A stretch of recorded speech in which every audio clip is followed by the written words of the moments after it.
Mohon kepada hadirin dipersilahkan berdiri.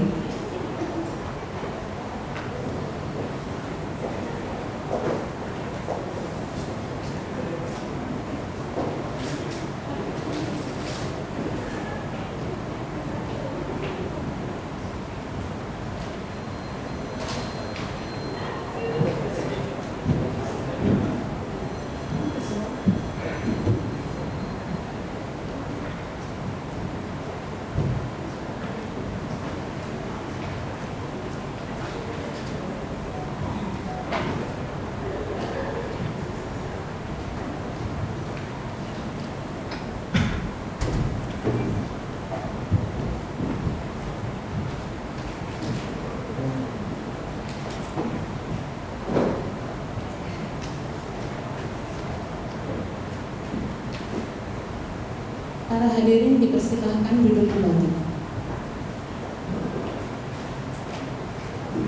Pada hari ini akan dilaksanakan sidang ujian disertasi terbuka tahap 2 atas nama Putri Hendria Wardani, dokter spesialis kulit dan kelamin, angkatan tahun 2019-2020. Mohon kepada hadirin sebelum acara dimulai dipersilahkan mematikan atau memasang mode diam pada telepon genggam. Selanjutnya sidang ujian disertasi terbuka tahap 2 yang terhormat kami serahkan kepada pimpinan sidang. Terima kasih Ibu Fikri. Bismillahirrahmanirrahim. Assalamualaikum warahmatullahi wabarakatuh. Selamat pagi. Yang kami hormati Prof. Dr. Cita Rosita Sigit Prakuswo, dokter spesialis kulit kelamin konsultan. Kemudian co-promotor pada hari ini yang kami hormati Profesor Dr. M. Yulianto Listiawan, dokter spesialis kulit kelamin konsultan. Dan tamu spesial kita yang kami hormati Profesor Dr. Irma Bernadette S. Sitohang, spesialis kulit kelamin, subspesialis DKI dari FKUI. Terima kasih atas kehadirannya. Dan yang kami hormati semua penguji, Dr.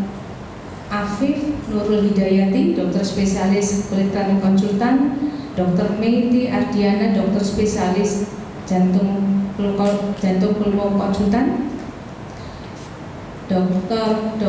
Rizky Fitria Prasetyo, spesialis anak konsultan, Dr. Ismin Anang Marhana, spesialis paru konsultan, dan yang kami hormati Profesor Sucipto Dr. MS PhD beserta para undangan akademik. Alhamdulillah pagi ini akan dilakukan sidang ujian dokter terbuka untuk promovenda Putri Hendria Wardani, dokter spesialis kulit kelamin. Mahasiswa adalah mahasiswa angkatan tahun 2019-2020 yang telah menempuh ujian akhir tertutup dan dinyatakan lulus. Untuk itu, promovenda diperbolehkan menempuh ujian akhir terbuka di hadapan penyangga dan undangan akademik.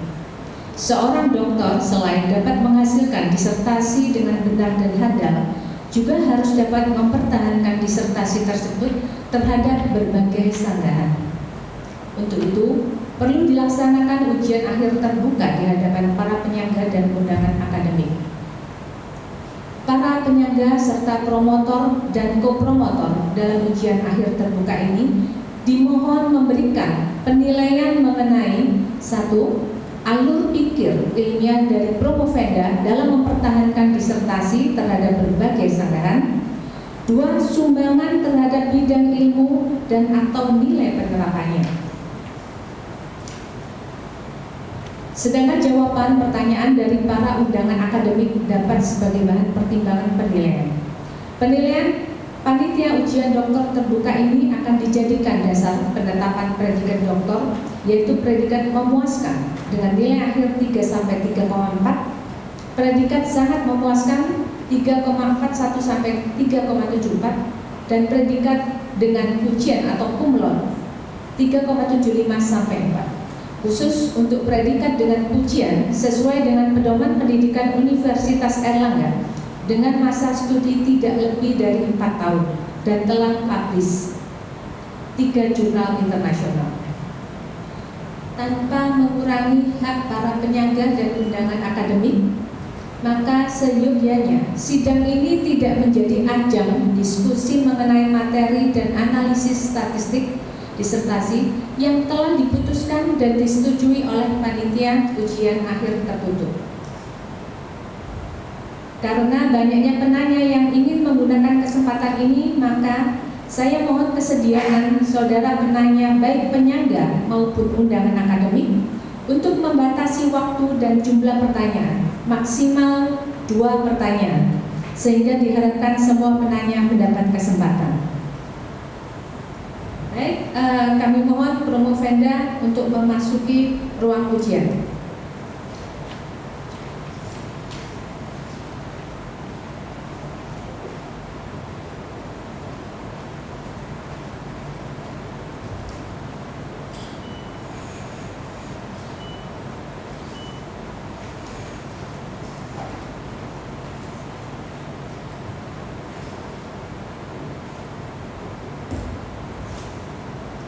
Baik, Saudara Promovenda Putri Hendria Wardani, dokter spesialis kulit kelamin, kami minta untuk hadir di hadapan sidang ujian ini dengan maksud agar saudara dapat mempertahankan disertasi saudara terhadap sanggahan para penyangga. Sebelum kesempatan ini kami berikan kepada saudara, maka saya ingin bertanya, apakah Promovenda kondisi sekarang dalam kondisi sehat jiwa dan raga dan siap untuk diuji? Alhamdulillah. Baik, sebelum tanya jawab, maka kami persilakan saudara Promovenda untuk memaparkan sekilas tentang ringkasan disertasinya paling lama 20 menit. Monggo, kami persilakan. Assalamualaikum warahmatullahi wabarakatuh. Selamat pagi. Salam kepada Rektor Dr. Sulistiawati Ankes, kepada promotor dan co-promotor saya, Prof. Dr. Citra Rosita Sigit Prakuswa SPKK Konsultan dan Prof. Dr. M. Yulianto Listiawan SPKK Konsultan, kepada Prof. Dr. Irma Bernadette SPKK Konsultan yang bersedia hadir dari Jakarta, matur nuwun Prof. Lalu Dr. Afif Nurul Hidayati SPKK Konsultan, Dr. Isnin Ana Marhana spesialis paru konsultan, Prof. Sucipto Dr. MS PhD, Dr. Rizky Fitria Prasetya spesialis anak konsultan, dan Dr. Meti Ardiana spesialis jantung dan pembuluh konsultan. Dan juga kepada undangan akademik, izinkan saya mempresentasikan penelitian disertasi saya yang berjudul Mekanisme Berkurangnya Kerutan yang diterapi dengan laser picocycle 755 nanometer dan diffractive lens array melalui peningkatan ekspresi TGF-beta, TIMP1, kepadatan kolagen, ketebalan dermis, dan penurunan MMP1. Sebagai latar belakang, mengapa saya tertarik untuk melakukan penelitian ini untuk disertasi saya adalah karena adanya peningkatan jumlah dan proporsi penduduk dewasa dan lansia.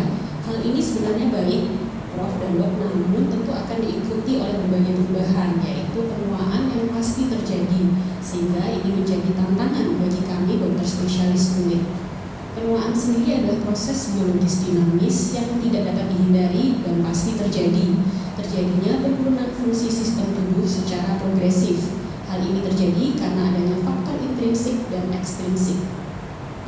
Kerutan merupakan keluhan yang paling banyak datang kepada kami dokter spesialis kulit, dan ini merupakan fenomena khas penuaan kulit akibat atrofi dermis. Ini terjadi karena adanya reduksi kolagen akibat dari penuaan sehingga produksi kolagen menurun sementara degradasinya terus terjadi. Usia dan UV sebagai faktor intrinsik dan ekstrinsik yang paling besar akan menyebabkan terjadinya peningkatan ROS. Hal ini kemudian akan menyebabkan TGF-beta turun dan juga akan menyebabkan TIMP turun sehingga produksi kolagen akan menurun. TIMP1 yang fungsinya sebagai regulator dari MMP1 yang meningkat ini akhirnya menyebabkan degradasi kolagen yang meningkat, dan secara keseluruhan akhirnya jumlah kolagennya turun sehingga terjadi atrofi dermis dan datang kepada kami dengan keluhan kerutan. Dan target terapi kami adalah untuk memperbaiki atau meningkatkan jumlah kolagen. Kita sering menyebutnya dengan rejuvenation atau peremajaan kulit, yaitu suatu seni memperbaiki kulit menjadi sehat kembali, sehingga ini tidak hanya tentang kosmetik, walaupun kosmetik semakin kemari adalah semakin menjadi sesuatu yang penting, namun juga kita menyehatkan kembali kulit. Suatu ilmu pengetahuan dari teknologi teknik modern peremajaan kulit yang terus berkembang, mulai dari topikal seperti krim-krim dan prosedur invasif dan non-invasif. Namun, pasien menginginkan permintaan teknik peremajaan kulit yang non-invasif, penyembuhannya cepat, tampak alami, efek samping minimal, dan dapat diterima oleh berbagai tipe kulit. Dan laser merupakan salah satu teknik yang paling banyak bisa menjawab permintaan dari pasien, sehingga sangat berkembang bekerja dengan stimulasi kolagen dermal melalui proses penyembuhan luka yang diinisiasi. Dan laser yang terbaru yaitu adalah laser picosecond 755 nanometer dengan DLA yang dikatakan lebih efektif dengan efek samping yang minimal. Berbagai penelitian yang ada menunjukkan bahwa laser ini aman hingga untuk tipe kulit yang gelap dan diikuti dengan pelekatan kolagen dermal yang bekerja melalui laser induced optical breakdown yang akhirnya menyebabkan peningkatan produksi kolagen. Namun dari penelitian sebelumnya yang hanya berupa klinis dan juga pemeriksaan histo-PA, belum ada yang melakukan penelitian tentang bagaimana mekanisme berkurangnya kerutan yang diterapi dengan laser Pico 755 dan DLA. Sehingga terbentuklah rumusan masalah apakah terdapat peningkatan ekspresi TGF-beta, TIMP1, penurunan ekspresi MMP1, peningkatan kepadatan kolagen, ketebalan dermis, dan pengurangan kerutan, serta bagaimana mekanisme berkurangnya kerutan pada kulit manusia setelah terapi dengan laser Pico 755 dan DLA. Tujuannya untuk menganalisis mekanisme berkurangnya kerutan yang diterapi dengan laser Pico 755 dan DLA melalui analisis imunhistokimia, yaitu TGF-beta, TIMP1, MMP1 yang dikonfirmasi dengan kepadatan kolagen dan ketebalan dermis melalui analisis jalur.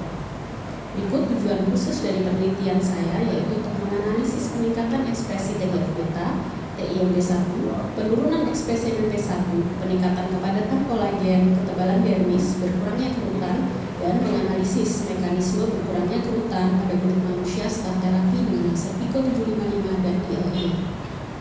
Berikut manfaat teoritis yaitu sebagai informasi ilmiah dan menjelaskan mekanisme berkurangnya kerutan pada kulit manusia dengan terapi menggunakan laser Pico 755 dan DLA.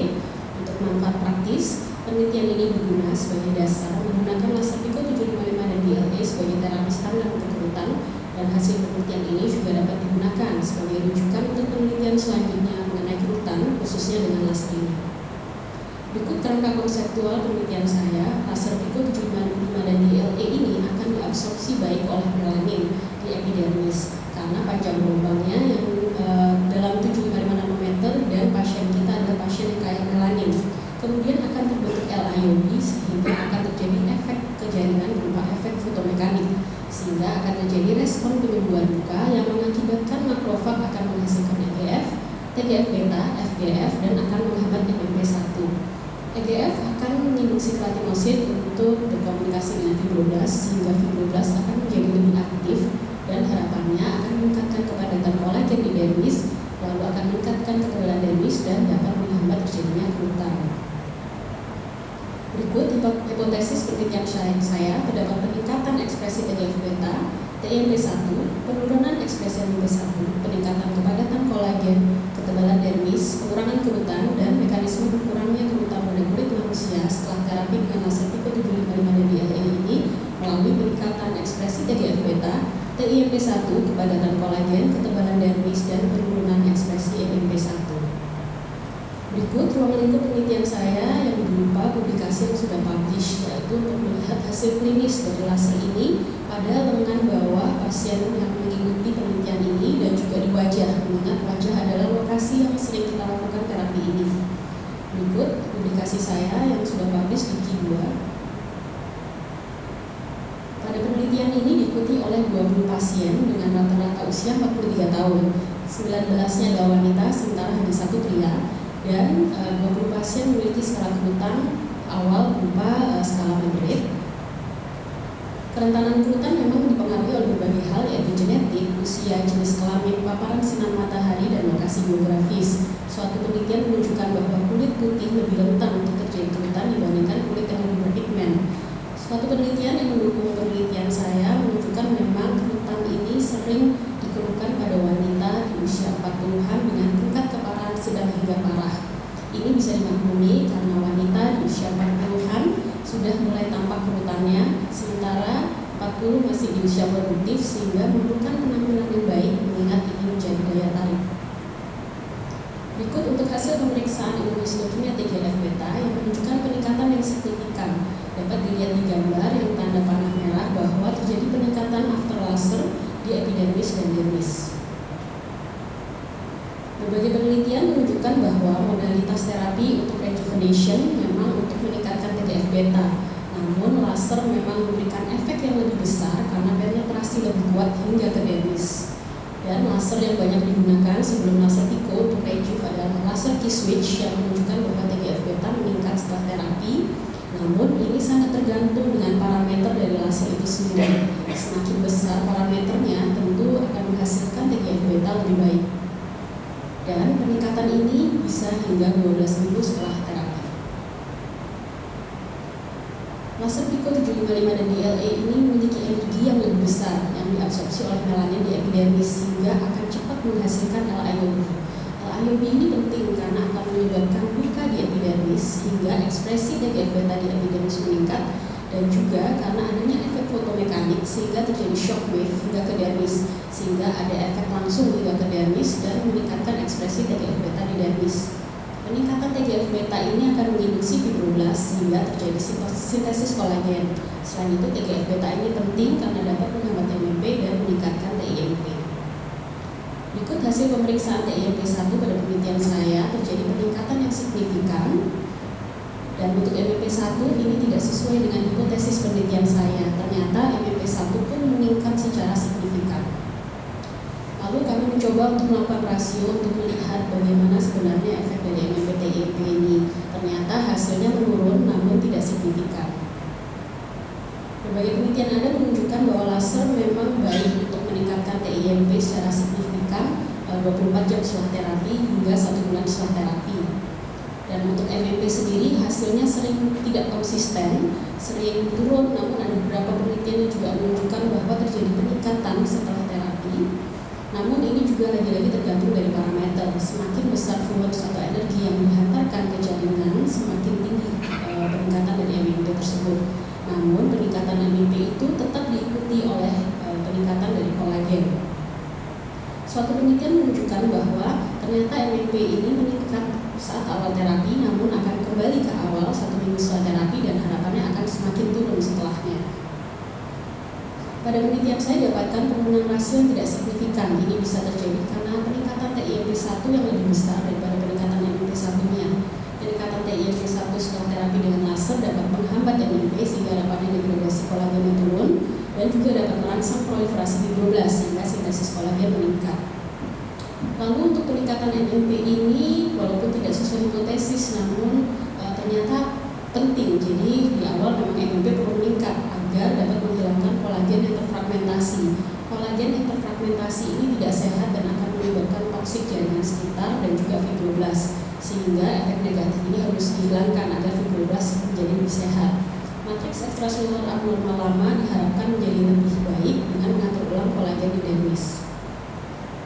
Dan ini dibuktikan dengan penelitian dengan hasil dari padatan kolagen yang menunjukkan peningkatan yang signifikan. Dapat dilihat di foto N0 itu menunjukkan sebelum terapi bahwa banyak lubang-lubang sebelum terapi. Namun setelah terapi menjadi lebih padat dan juga selain padat juga lebih rapi, lebih kompak. Berbagai penelitian yang ada menunjukkan bahwa memang laser utamanya untuk meningkatkan kolagen di dermis. Dan ada satu penelitian dengan laser yang sama yang saya gunakan bahwa dapat meningkatkan kolagen hingga 6 bulan setelah terapi. Tujuan terapi dari pemajaan kulit paling banyak memang untuk meningkatkan kepadatan kolagen. Dan pada laser ini cedera epidermal karena laser yang saya gunakan ini juga dapat merangsang kaskade inflamasi dan remadodermal. Peningkatan kolagen ini penting karena fibroblast sangat membutuhkan kolagen. Interaksinya akan menjaga fibroblast menjadi lebih sehat. Namun saat kolagen turun, otomatis fibroblast akan menjadi toksik sehingga akan semakin menurunkan kolagen. Dengan peningkatan kolagen, harapannya fungsi fibroblast menjadi lebih baik dan kolagen menjadi lebih meningkat. Berikut untuk hasil pemeriksaan kekebalan dermis, terjadi peningkatan yang signifikan juga karena memang kepadatan kolagen ini berkorelasi positif dengan kekebalan dermis. Untuk hasil pemeriksaan skala kerutan didapatkan penurunan yang signifikan. Penurunan artinya memang kerutannya berkurang. Dari hasil pemeriksaan klinis dapat dilihat bahwa skalanya berkurang, namun bila kita lihat secara lebih detail menggunakan skin analyzer, kerutan adalah garis yang melintang di kulit normal, garis kulit normal. Sementara setelah laser di gambar B bawah menunjukkan bahwa lebih sepi kerutannya, jadi lebih baik daripada sebelum terapi. Berbagai penelitian menggunakan laser yang sama yang saya gunakan menunjukkan bahwa laser ini baik untuk kerutan hingga 6 bulan setelah terapi, dan tidak hanya di wajah, di area lain di dada pun dia baik dan sudah disetujui oleh FDA untuk mengurangi kerutan. Ini dibuktikan juga dari publikasi 1 dan 2 saya menunjukkan bahwa keamanan dengan efektivitas yang baik dari laser Pico 75 dan DLA. Berikut untuk analisis jalur hubungan antar variabel dari penelitian saya bahwa laser Pico 175 nanometer dan DLA ini berpengaruh terhadap peningkatan TGF-beta, kepadatan kolagen, ketebalan dermis, dan kerutan. Sebenarnya laser ini juga berpengaruh terhadap TIMP1 dan rasio, namun tidak berpengaruh terhadap kepadatan kolagen. Ini bisa terjadi karena adanya 3 mekanisme unik dari laser ini. Pertama, pulse duration-nya dalam picosecond. Ini penting karena dapat menghantarkan daya laser sangat cepat. Tidak hanya sangat cepat, namun akhirnya energi yang dihantarkan kepada jaringan juga menjadi lebih besar. Kemudian panjang gelombang 755 nanometer ini sangat penting karena akan diabsorpsi oleh melanin di epidermis. Mengingat pasien kita ini kaya akan melanin. Dapat dilihat bahwa dari koefisien absorbance-nya bahwa melanin menjadi kromofor utama yang akan menyerap panjang gelombang laser ini. Ketiga yang tidak kalah penting adalah lensa khusus atau diffractive lens array yang dapat meredistribusi energi laser. 70% energi yang datang dari laser akan hanya dihantarkan plus 10% di jaringan.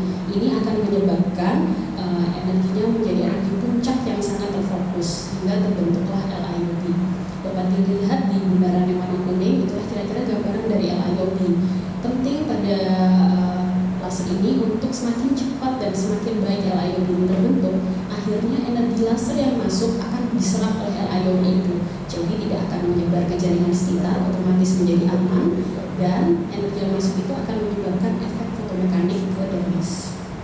Sehingga LIOB ini akan menyebabkan efek fotomekanik ke dermis, lalu energi laser tidak menyebar sehingga aman, dan kekuatan di epidermis akan menyebabkan inflamasi yang juga akan mempengaruhi dermis. Sehingga pada penelitian saya ini dapatkan TGF-beta dan TIMP1 meningkat secara signifikan, begitu juga kepadatan kolagen, ketebalan dermis, dan berkurangnya kerutan. Sementara untuk MMP1 memang meningkat secara akut, namun kembali normal dan menurun seiringnya waktu dan karena adanya koordinasi dengan TIMP1. Namun peningkatan MMP1 ini tetap penting karena dapat memperbaiki struktur dari dermis. Berikut nilai kebaruan penelitian saya bahwa mekanisme berkurangnya kerutan yang diterapi dengan laser Pico 755 nanometer dan DLA ini melalui peningkatan ekspresi TGF-beta, kepadatan kolagen, dan ketebalan dermis. Kesimpulannya bahwa terapi dengan laser Pico 755 dan DLA ini terbukti dapat meningkatkan ekspresi TGF-beta dan TIMP1, namun tidak terbukti dapat menurunkan ekspresi MMP1. Terbukti dapat meningkatkan kepadatan kolagen dan ketebalan dermis, serta terbukti dapat mengurangi kerutan pada kulit manusia. Mekanisme berkurangnya kerutan pada kulit manusia setelah terapi dengan laser ini melalui peningkatan ekspresi TGF-beta, kepadatan kolagen, dan ketebalan dermis. Namun penelitian ini tentu diikuti oleh berbagai keterbatasan, yaitu penelitian ini tidak dilakukan biopsi untuk pemeriksaan berkala. Waktu pemeriksaan observasi hanya 4 minggu, namun dan juga pemeriksaan di area yang paling sering dilakukan prosedur yaitu di wajah hanya berupa klinis, dan penelitian ini tidak mengukur aktivitas MP1, lalu kadar hormon pasien yang mempengaruhi terjadinya kerutan. Kemudian penelitian ini juga tidak dibandingkan dengan kelompok kontrol yang mendapat terapi standar. Sarannya untuk melakukan penelitian serupa dengan pemeriksaan secara berkala atau waktu observasi yang lebih lama, lalu penelitian serupa di wajah dengan pemeriksaan non-invasif, melakukan penelitian serupa dengan pemeriksaan yang lebih lengkap seperti mengukur aktivitas MMP1 dan memeriksa kadar hormon pasien, lalu melakukan penelitian serupa dibandingkan dengan kelompok kontrol yang mendapat terapi standar. Terima kasih dan saya kembalikan kepada pimpinan sidang. Baik, terima kasih. Jadi ini topik yang menarik ini ya. Jadi terutama ini yang untuk wanita-wanita, tapi enggak juga sih bapak-bapak, kayaknya juga ya. Makanya kadetnya departemen kulit itu kelihatan awet nom gitu ya. Saya nggak tahu pakai laser apa tidak. Baik, kita mulai saja untuk sesi tanya jawab.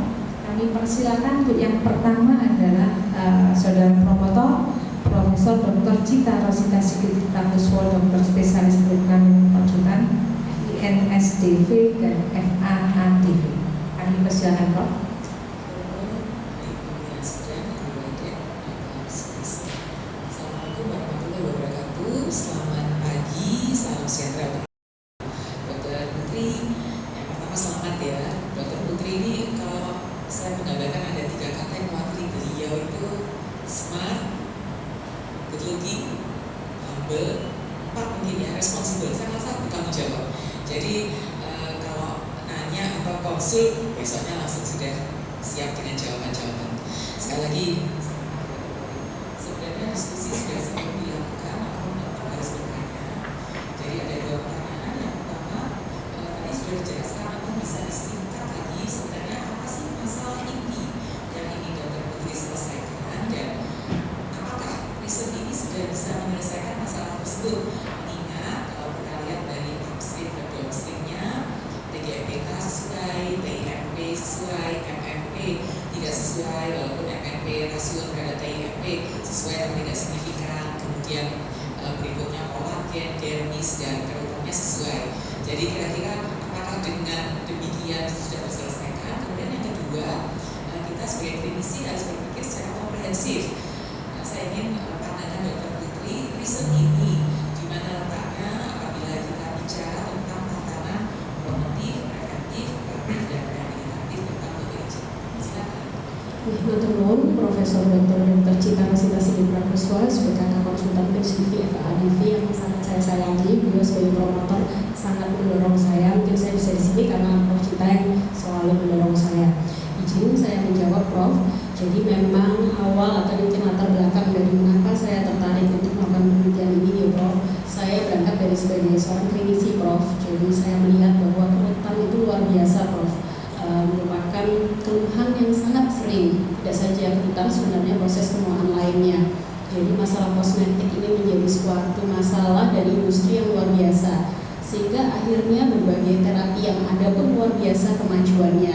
Salah satunya adalah laser. Kebetulan saya memang banyak berkecimpung di atau belajar laser dengan Prof. Wawan, sehingga akhirnya ini menjadi pemikiran kami. Sebenarnya laser yang banyak ini hanya following the hype atau memang betul ini adalah suatu terapi yang memang tepat, sehingga akhirnya dan yang terbaru adalah laser picosecond ini Prof. Sehingga akhirnya kami mencoba untuk apakah laser ini memang tepat guna dan bagaimana mekanisme kerjanya untuk keluhan-keluhan yang memang banyak kita dapatkan. Dan ternyata dari hasil penelitian saya bahwa ternyata laser ini luar biasa Prof. Tidak hanya efektif namun keamanannya yang luar biasa, karena penggunaan panjang gelombang ini sebelumnya sempat kita khawatirkan bagi kulit Indonesia akan menyebabkan efek samping. Namun bila dipasangkan dengan pulse duration yang tepat dan juga yang lensa yang tepat Prof, ternyata ini menghasilkan keamanan yang luar biasa. Jadi sebenarnya tidak hanya menjawab pertanyaan saya, tapi juga jadi semakin banyak pertanyaan lainnya yang harapannya ini akan mendorong agar ada penelitian-penelitian lanjutannya. Bagaimana laser-laser lain, apakah kira-kira sama, lalu laser ini perlu dieksplor lebih lanjut lagi dengan kasus-kasus yang lain Prof. Jadi berangkat dari seorang klinisi, kami mencoba untuk mendorong agar kasus kosmetik dan juga laser ini banyak diteliti dengan penelitian yang lebih mendasar dan detail Prof. Lalu untuk pertanyaan kedua ya Prof, di manakah tepat dari laser ini? Sebenarnya dari 3 ini bisa Prof. Untuk preventif sangat bisa. Sebenarnya laser ini rutin kami gunakan bila belum ada kerutan pun kadang kita kerjakan agar tidak terjadi kerutan. Lalu yang kedua untuk terapi tentu yang dibuktikan dengan penelitian saya, saat kerutan sudah ada tentu ini dapat membantu untuk mengurangi kerutan. Lalu yang ketiga untuk rehabilitatif kerutan yang sudah terlalu berat, kadang pun kita hanya bisa menjaga agar kerutannya tidak semakin parah atau bisa mengurangi lebih sedikit, dan akhirnya harus dibantu dengan terapi lainnya, mungkin seperti pilihan botox dan sebagainya. Itu Prof. Cita. Terima kasih Dr. Putri. Jadi memang ini adalah peluang ya untuk laser picosecond 755 mm dan DRE, dan ke depan tentu berharap Dr. Putri bisa melakukan telaah termasuk cost effectiveness analysis ya, karena kita tahu ini cukup mahal, sehingga bagaimana head-to-head dengan sejenis yang lain untuk kemajuan ke depan. Dan untuk tadi prevensi di sini termasuk secondary prevention juga ya, terapi dan rehabilitatif untuk bisa promotif, jangan lupa karena penggunaan sangkut dan seterusnya, sehingga ke depan semuanya bisa menjadi lebih komprehensif. Sekali lagi selamat ya, teman-teman koordinasi ya. Saya kembalikan. Assalamualaikum warahmatullahi wabarakatuh. Waalaikumsalam. Baik, selanjutnya kami persilakan kepada co-promotor Profesor Dr. M. Yulianto Listiawan, dokter spesialis kulit rambut konsultan, FE, NSDV, FAADV. Terima kasih Bu Ede, Komisi untuk Kesehatan.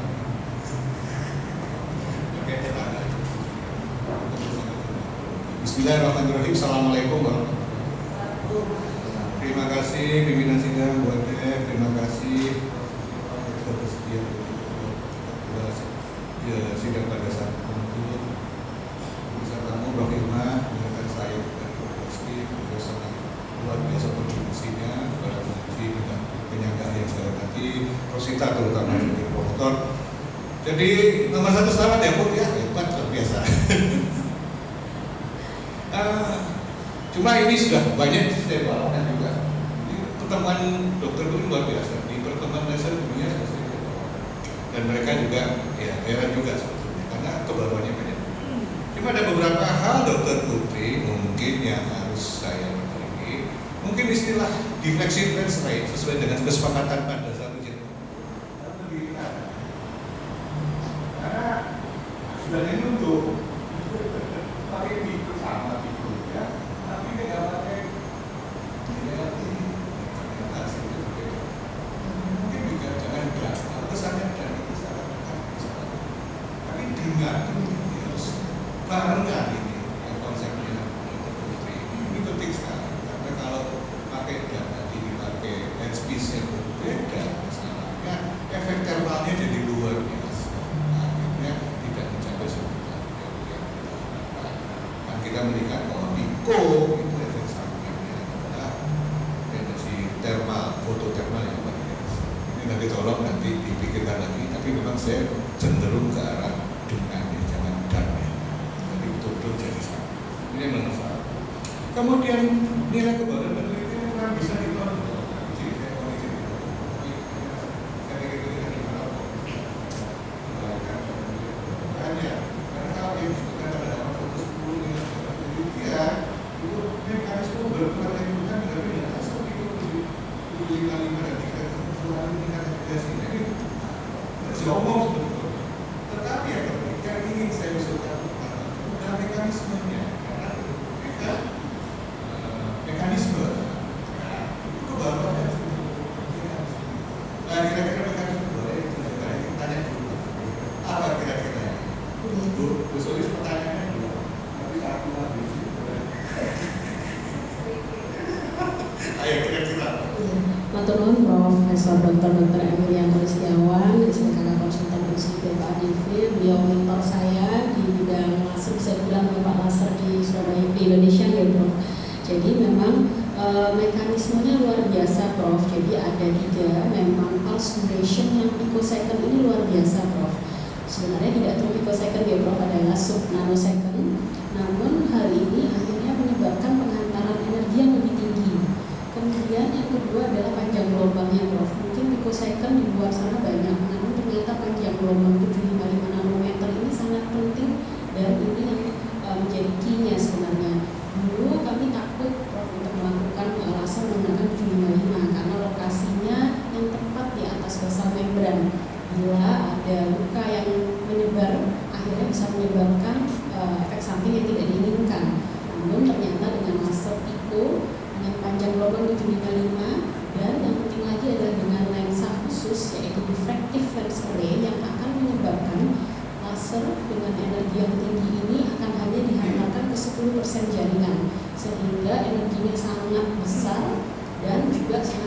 hasil, sangat fokus.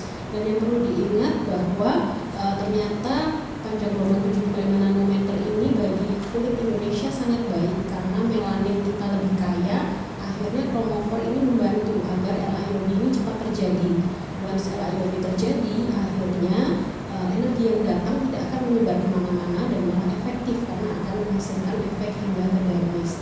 Jadi dari 3 mekanisme itu tidak bisa terpisah dengan hasil yang luar biasa. Saya setuju. Jadi memang mekanisme 75 mengalami pigmen pada titik untuk aproximasi jadi yang harus ditekankan mekanisme bahwa dengan menggunakan laser Pico 75 Pico sekali lagi the rule of millisecond. Anda benar-benar ya, the rule of millisecond.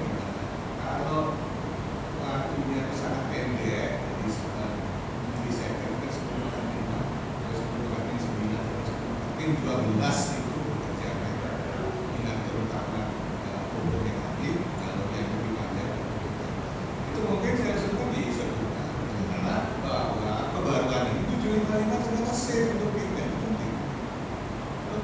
Kita kan kulitnya pigmented, itu 75 enggak bisa. Kedua mekanismenya dari fototermal ke fotomekanik, ya kan? Fototermal sampai ditangkap oleh mekanik berbentuk LIOB. LIOB itu yang kemudian menjadi fotomekanik mengindus sitokin-indus dan mempengaruhi indus. Nah, itu mungkin agak dianukan di sini. Sehingga ada jelas bahwa ini kebaruannya di sini. Ya. Nah, dari fototermal fotomekanik itu ya terbentuknya LIOB dengan energi plasma. Ah, itu plasma lagi. Itu nggak banyak disebut. Itu penting sekali teorinya ternyata plasma. Karena dulu waktu ditanya Prof Yasin, saya juga belajar juga terpaksa. Apa hubungannya plasma, energi plasma dengan kemudian jadi mekanik? Ayo gimana? Kan bacanya sama-sama juga. Betul Prof, jadi memang plasma ini sebenarnya seperti materi lain ya Prof ya, yang tidak bisa Fourth matter. Materi keempat yang terjadi bila ada energi laser yang sangat tinggi. Dan laser picosecond ini memiliki energi yang sangat tinggi, tapi effortless Prof. Jadi dalam artian atasnya tetap aman, namun di area yang memang untuk terapi itu dihasilkan plasma ini Prof. Lalu plasma ini kemudian akan menyebabkan terbentuknya LIOB. Nah, LIOB sebenarnya terjadi juga Prof di laser sebelum laser pico seperti laser key switch, namun berbeda sekali karena dengan laser pico ini terbentuk yang disebut plasma shielding Prof. Jadi saat LIOB ini terbentuk, energi masuk ke LIOB itu dan tidak akan menyebar ke sekelilingnya, sehingga efek fototermal hampir dianggap tidak ada. Berbeda dengan yang sebelumnya key switch, tetap ada fototermal walaupun utamanya fotomekanik. Coba potong sedikit. Jadi ternyata perbaikan holofototermal itu jelek ternyata. Yang bagus itu perbaikan fotomekanik. Dan itu sudah dibuktikan kemarin pada saat kita bicara bahwa ternyata MMP-nya kan tidak begitu tapi TMP-nya itu suatu hal atau lainnya. Nah itu nanti mungkin linknya ke sana. Jadi mekanisme fototermal yang ditangkap oleh melanin kemudian terbentuk suatu LIOB, terjadi elektron avalanche karena memang plasma itu materi keempat, beda dengan gas kan. Jadi itu energinya besar. Karena besar kenapa? Terpisah antara ion positif sama elektron negatif. Itu yang penting. Itu pertanyaan Prof Yasin kemarin belum dijawab gitu. itu yang menyebabkan ini besar sehingga terjadi elektron avalanche. Itu menimbulkan suatu energi plasma luar biasa, mempengaruhi kolagen jauh lebih efektif daripada kalau kita menggunakan mekanik langsung yang sampai ke dermal, karena kerusakannya banyak. Dan ini sudah dibuktikan terjadi. Nah, ini mungkin agak dipuskan sedikit untuk kebaruannya, karena ini sedikit dibahas karena buku-buku yang baru juga masih, tapi tentunya butuh penelitian sedikit lagi ya untuk sitokin apa terutama yang sangat mempengaruhi bila kita berikan jas yang bersifat fotomekanik yang langsung pada dermal. Karena selama ini kan kita pakai EBD sebagai contoh ya, itu menggunakan fisik tapi epidermalnya ikut rusak, profilnya jadi beda, ya kan? Gitu ya, jadi ya. Karena perusahaan epidermal di atas dari bawah. Menggunakan enzim mekanik jarum idling sebagai contoh. Bisa dipecahkan oleh fokus ya, ultrasound ya, itu sering pakai ultrasound itu ya. Itu tinggal beda juga karena ada poin-poin gitu. tapi ini bisa lebih besar. Itu mungkin agak diperlukan di sini untuk izin ya. Jadi sebetulnya kebaruannya pada luar biasa, cuma mau lebih ditampilkan, oke? Karena kita makin memahami, karena kita bicara masalah mekanis. Oke, jadi karena ini sudah penting, sudah cukup. Sekali lagi selamat, saya puas akan jawabannya. Mudah-mudahan ini membawa perspektif baru untuk laser lebih baik, ya. Kita belajar terus ya, never ending study ya. Terus nanti kita berdua ya, kita keliling-keliling ke seluruh dunia. Terima kasih. Assalamualaikum warahmatullahi wabarakatuh. Terima kasih betul Ketua Seda. Assalamualaikum warahmatullahi wabarakatuh. Ya, terima kasih co-promotor Prof. Wawan ini. Yang baru juga harus diinfokan Bapak Lasso. Kayaknya perlu dihakaikan gitu. Baik, selanjutnya kami persilakan tamu kita yang dari jauh-jauh dari Jakarta. Monggo kami persilakan Prof. Dr. Irma Bernadette S. Sitohan, spesialis kulit kelamin subspesialis DKI. Persilakan Prof. Terima kasih Ibu pimpinan sidang, Dr. Sulistiowati, Dr. MKes, sebagai wanita juga. Assalamualaikum warahmatullahi wabarakatuh. Salam sejahtera untuk kita semua. Saya pertama-tama mengucapkan terima kasih kepada Dr. Putri tentunya yang sudah mengundang saya, dan terutama promotor dan co-promotor Prof. Cita dan Prof. Wawan yang sudah mengundang saya. Dan tentunya saya mengucapkan selamat kepada Dr. Putri yang sudah mempresentasikan dengan baik hasil penelitiannya dan juga memaparkan, membuat dalam sebuah paparan sebuah disertasi yang lengkap. Tentunya tidak ada gading yang tidak ada ya. Saya mungkin baru hadir di akhir-akhir ujian Dr. Putri pada saat ujian terbukanya. Mungkin pertanyaan-pertanyaan ini sudah ditanyakan sebelumnya, namun mungkin saya saat itu belum bergabung sehingga saya ingin bertanya saat ini terkait pertanyaan saya ini, yaitu kita di Asia, orang Asia tentunya lebih banyak pigmentasi dibandingkan wrinkle ya. Wrinkle lebih banyak pada kaum Kaukasia. Nah, pemilihan untuk meneliti wrinkle pada orang Asia itu dasarnya mungkin ada latar belakangnya untuk penelitian wrinkle di orang Asia, dan kemudian kita tahu bahwa terapi standar untuk wrinkle bukan laser ya dok. Nah, mengapa dokter memilih laser sebagai terapi untuk wrinkle, dan juga mengapa laser ini yang dipilih? Karena ada beberapa laser lain seperti CO2 fractional, dia juga untuk wrinkle, dan laser-laser yang lain. Mengapa dokter memilih laser ini? Nah, kemudian laser ini kan termasuk laser yang baru ya, tahun 2014 sudah FDA approve. Nah, tapi bagi kita sih masih termasuk yang baru. Nanti dia punya adik lagi, sehingga dalam beberapa tahun ke depan, 3-5 tahun ke depan mungkin laser itu bukan termasuk laser yang baru lagi. Nah, mengapa dokter memilih ini? Dan kemudian tentunya wrinkle itu juga punya skala untuk penghitungan wrinkle sebelum dan setelah terapi. Penelitian ini kan penelitian pre dan post ya.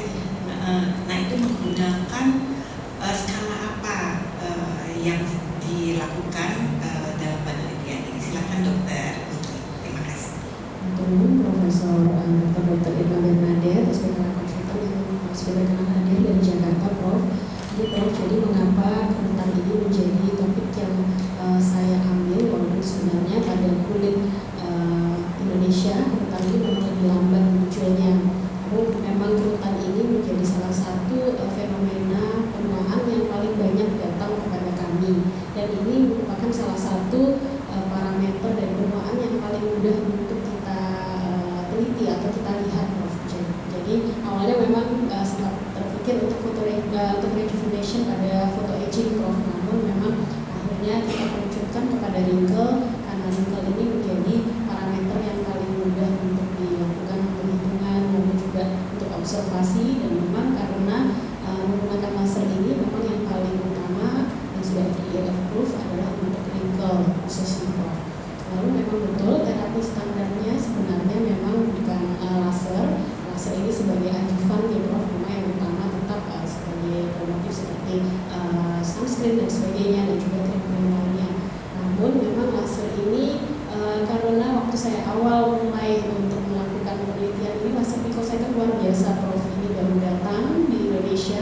dan menjadi sesuatu yang booming. Menjadi pertanyaan juga bagi kami, sebenarnya laser pico ini apakah memang benar efektif atau dia hanya karena memang sedang baru datang, jadi menjadi suatu hit saja gitu. Inilah yang akhirnya menarik kami untuk meneliti tentang laser, karena memang setelah kita lihat penelitian tentang laser dan kosmetik memang masih sangat jarang, mungkin hanya berdasarkan klinis dan testimoni Prof. Namun kami berharap ini bisa menjadi penelitian yang juga dasar, mendetail, walaupun kosmetik dan juga harapannya kepada laser, karena laser ini setelah sampai jaringan kita tidak bisa melihat efeknya apa. Jadi harapannya dengan laser, dengan penelitian seperti ini kita bisa melihat efeknya di jaringan sebenarnya seperti apa, karena laser ini kerjanya sangat unik, dari satu laser ke laser lain sangat berbeda, begitu juga untuk indikasi yang berbeda hasilnya pun berbeda, sehingga laser ini menjadi suatu tema yang sangat menarik untuk dilakukan penelitian. Lalu mengapa laser picosecond? Padahal sebenarnya sebelumnya ada laser key switch, ada laser fractional dan sebagainya. Memang lagi-lagi karena memang laser pico menjadi suatu laser dengan teknologi terbaru yang saat ini memang baru, sehingga kami harapkan dengan penelitian ini menjadi sesuatu yang baru juga, bahwa laser ini bisa menjawab yang tadinya fotomekanik, fototermal lalu berubah menjadi fotomekanik. Ini suatu penemuan yang baru, apalagi pada kulit Indonesia yang tadinya pada melanin kayak melanin ini penggunaan laser tentu kita harus lebih berhati-hati. Namun ternyata dengan laser ini menjadikan efek yang malah advantage pada kulit berwarna. Jadi alasan itu menggunakan picosecond. Lalu memang perkembangan laser ini luar biasa ya Prof. Kemarin baru nanosecond, lalu muncul lagi dengan picosecond. Jadi memang perkembangan yang luar biasa ini tentu harus diikuti oleh penelitian-penelitian yang kita update juga Prof. Jadi walaupun nanti ada ini, harapannya nanti ada penelitian lanjutan yang serupa untuk laser-laser berikutnya. Namun juga saat ini memang laser nanosecond atau picosecond yang saya gunakan ini menjadi laser terkini yang masih tetap digunakan dan masih banyak perlu dieksplor. Baik, terima kasih atas jawabannya yang lengkap, Dr. Putri.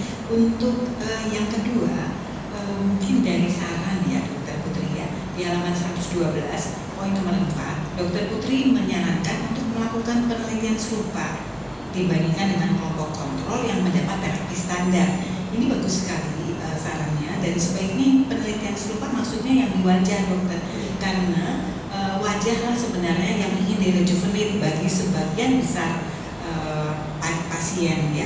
Dan saran saya itu sebenarnya penelitian ini dengan tidak perlu biopsi dokter kalau memang di wajah.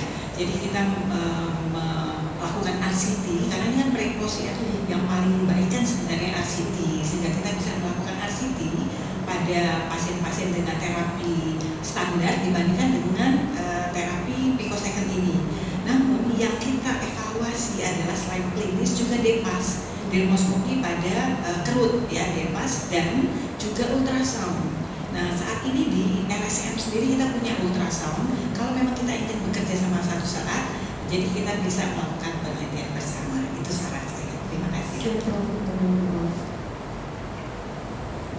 Baik, terima kasih. Sampun Prof. Iya sudah dok. Terima kasih. Kami lanjutkan kepada penyangga selanjutnya, Dr. Afif Nurul Hidayati, dokter spesialis kulit kami konsultan FIN SDV FAAD. Persilakan. Terima kasih kepada Dr. Sulistiawati, Dr. Erkes selaku ketua sidang. Bismillahirrahmanirrahim. Assalamualaikum warahmatullahi wabarakatuh. Pertama, selamat kepada Dr. Putri. Ini luar biasa pencapaiannya, masih muda, pintar, dan saya rasa output dari disertasi ini juga sangat bagus untuk ini ya, menanggapi permasalahan yang memang banyak dikeluhkan oleh masyarakat kita. Baik, pertanyaannya yang pertama, tadi Dr. Putri menyampaikan kalau NNP1 itu pada penelitian ini kalau hipotesisnya kan idealnya menurun ya, sehingga degradasi kolagennya juga bisa dihambat atau menurun. Tetapi ternyata hasilnya justru meningkat, bahkan lebih tinggi dibandingkan yang pre. Nah, ini mungkin kan logikanya kalau MMP1 meningkat, akhirnya nanti juga kolagennya, degradasi kolagennya juga akan meningkat juga. Ya. Walaupun rasio MMP1 dibanding TIMP itu kecil ya, tetapi kan tidak bermakna. Nah, kira-kira Dokter Putri bisa menjelaskan fenomena ini kenapa ya? Kenapa kok hipotesis tidak sesuai dengan hipotesis atau harapan Dokter Putri ya?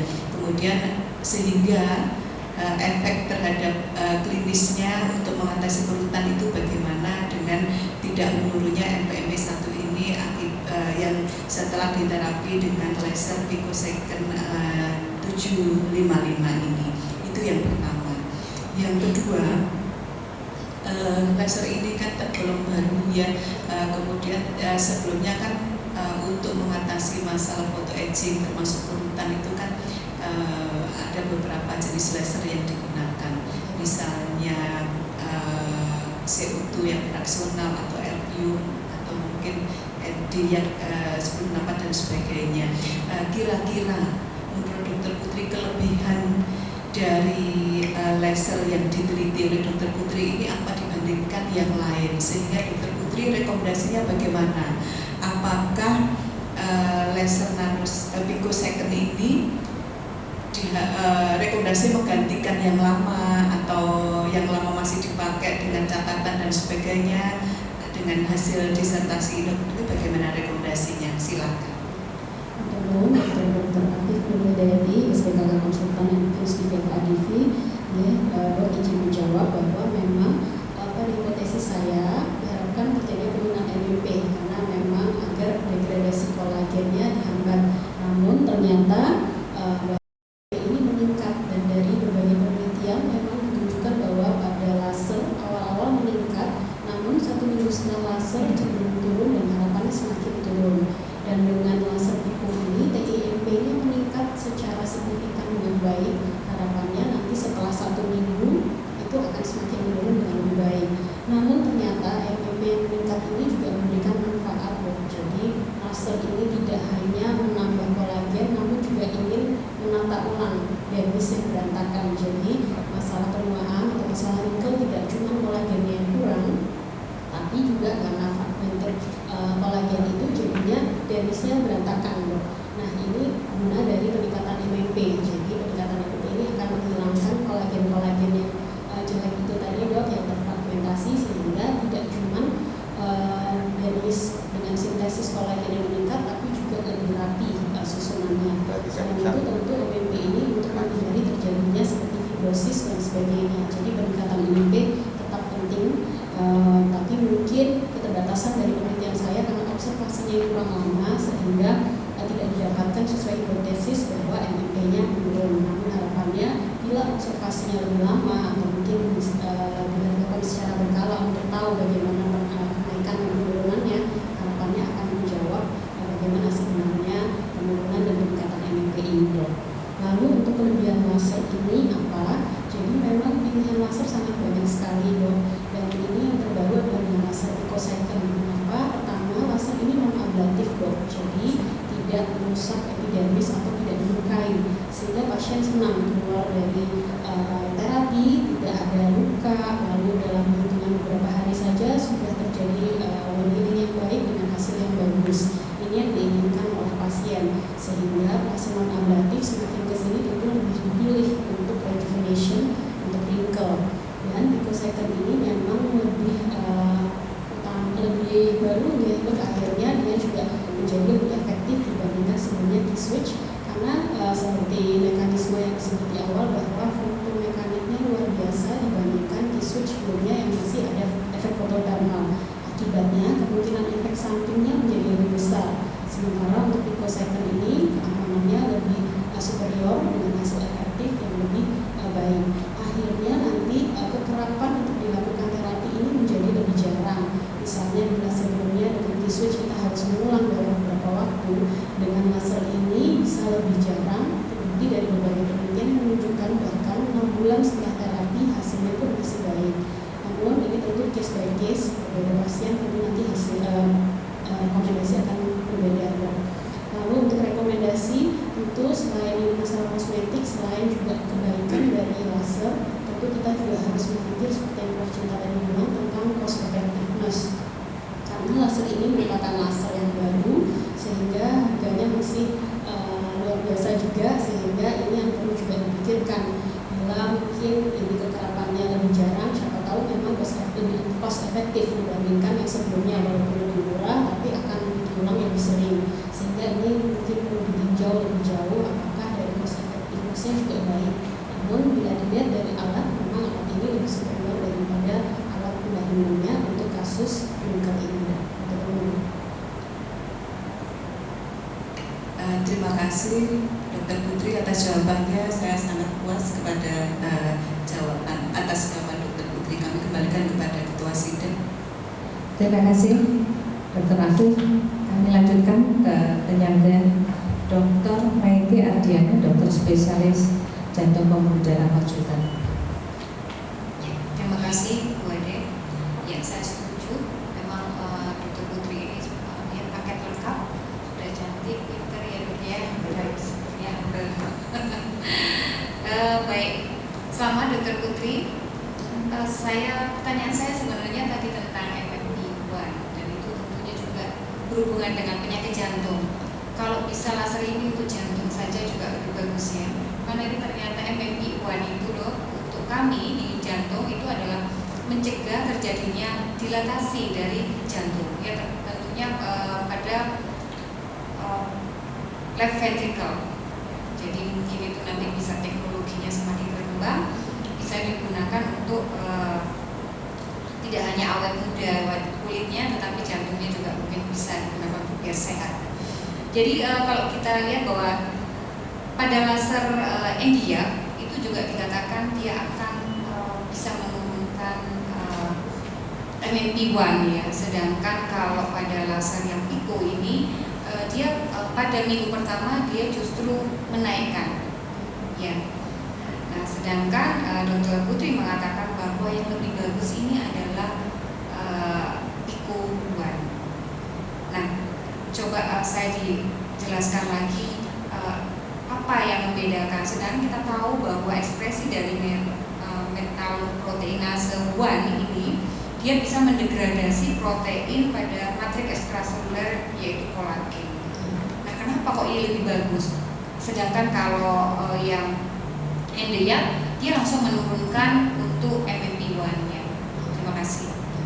Untuk Dr. Maiti Ardiana, spesialis jantung dan pembuluh darah konsultan.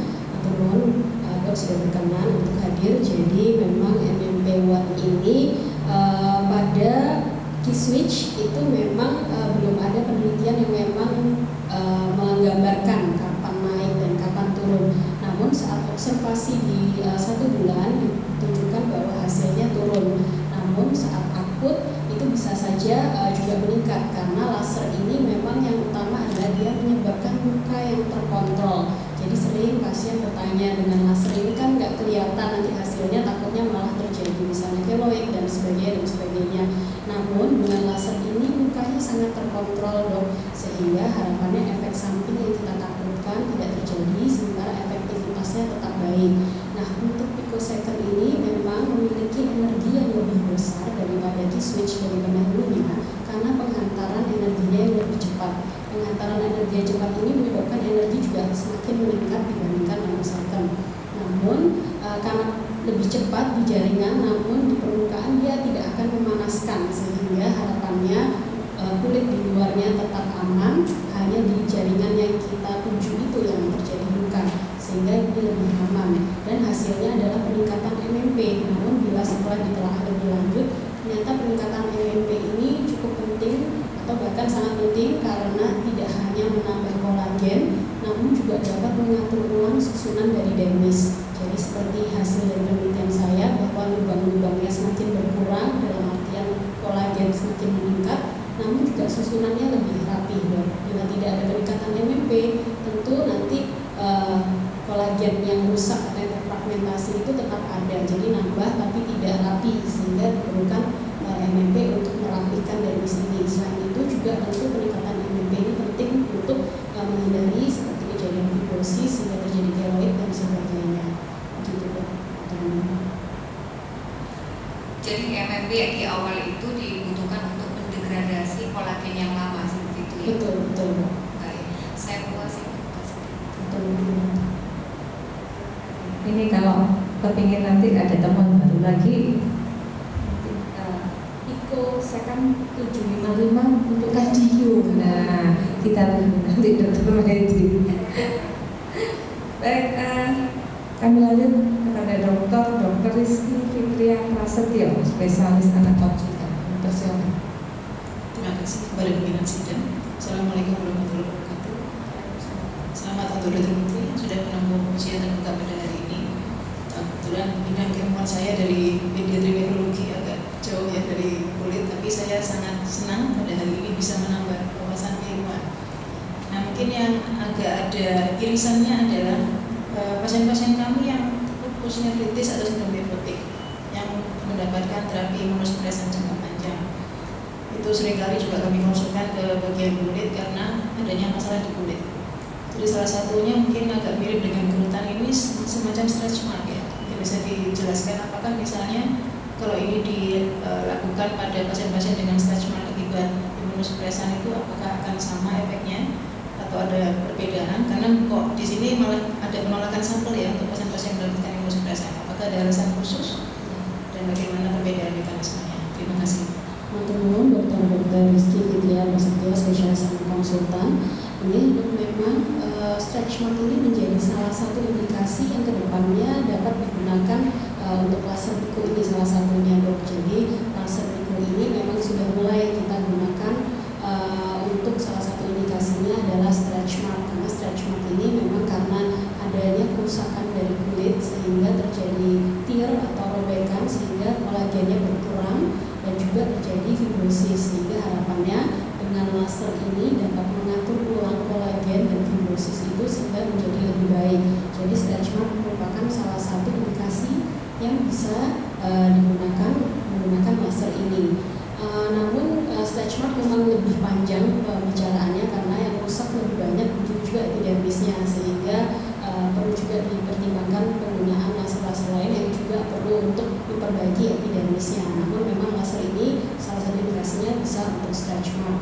Lalu untuk mengapa penggunaan imunosupresan itu kita hindari, karena memang untuk penelitian ini kita menghilangkan variabel yang dapat mengganggu dari penelitian ini. Salah satunya adalah penggunaan imunosupresan, karena nanti tentunya hasilnya akan berbeda dari pasien yang tidak menggunakan obat itu. Jadi tujuannya adalah untuk menghilangkan variabel pengganggu yang dapat mengganggu hasil dari penelitian ini. Bagaimana dengan usia anak? Apakah ada kontraindikasi tertentu? Ya, betul. Jadi anak sudah sering kita lakukan laser. Misalnya contohnya bukan laser ini misalnya menggunakan untuk keloid atau untuk hemangiom dan Röntgen. Untuk laser kita sudah sering, bahkan dari bayi saat lahir sering kita terapi menggunakan laser. Jadi laser ini sangat aman untuk anak. Lalu untuk karena ini kita berbicara tentang rejuvenation, jadi memang biasanya pasien dengan usia 20 yang mulai dengan ada keluhan-keluhan penuaan, wajah kusam dan sebagainya, baru bisa kita mulai biasanya untuk terapi menggunakan laser ini khusus untuk rejuvenation. Saya puas dengan jawabannya. Terima kasih pimpinan sidang. Baik, terima kasih. Mau mencoba, tapi pasiennya nephrotic syndrome ya. Kontraindikasi apa tidak? Nah, lagi untuk di pediatri ya, di bidang pediatri. Baik, kami lanjutkan kepada pejabat Dr. Isnin Aman Marhana, spesialis paru konsultan baru, lengkap nih dari paru, dari anak, dari kardio, dari Matur nuwun Bu Ketua Sidang Dr. Sulistiawati, Dr. MKes. Sebelumnya saya ucapkan terima kasih kepada Dr. Putri Hendria ya sudah maju terbuka pada hari ini. Mudah-mudahan ilmu yang didapatkan bisa bermanfaat untuk banyak orang ya. Saya dari Departemen Paru dan kebetulan di divisi intervensi paru, jadi banyak berkecimpung di bidang biopsi ini ya. Nah, saya kalau boleh menanyakan untuk teknik biopsinya pada pasien-pasien untuk penelitian ini bagaimana ya? Mungkin sudah diterangkan pada ujian sebelumnya, tapi mungkin bisa sedikit dijelaskan. Itu yang pertama. Yang kedua, kami juga bekerja di bidang bronkoskopi, alat yang dengan harga yang mahal ya. Kalau kita bilang cost effectiveness memang agak berat selalu mengupdate alat dalam setiap tahun gitu ya. Kalau kita berpikir misalkan kita memiliki fakultas vokasi yang bisa mendesain alat ya, jenis laser apa yang ideal menurut Dr. Putri yang bisa dikembangkan sehingga hasilnya akan lebih bagus sesuai dengan yang diteliti oleh Dr. Putri pada hari ini, sehingga barangkali kita bisa ada niatan untuk kita mendesain barangkali alat untuk laser di Indonesia mungkin ya. Karena saya juga berulang-ulang berpikir bronkoskopi dikembangkan dibuat di Indonesia bagaimana ya seperti itu. Terima kasih. Dr. Ismin Anamana, spesialis paru konsultan. Ya dok, untuk biopsi ini kita lakukan menggunakan punch biopsi dengan ukuran 3 mm. Ini hingga ke subdermis, yaitu perangkat lemaknya sedikit. Sehingga ini secara kosmetik, mengingat kami dari bidang kosmetik, otomatis kita harus memikirkan setelah biopsi harapannya tidak terjadi luka atau scar, sehingga dengan 3 mm ini diharapkan sudah cukup untuk dapat dilakukan pemeriksaan, namun tidak akan menghilangkan, tidak akan menyebabkan scar atau efek kosmetik yang merugikan bagi sampel dari penelitian saya.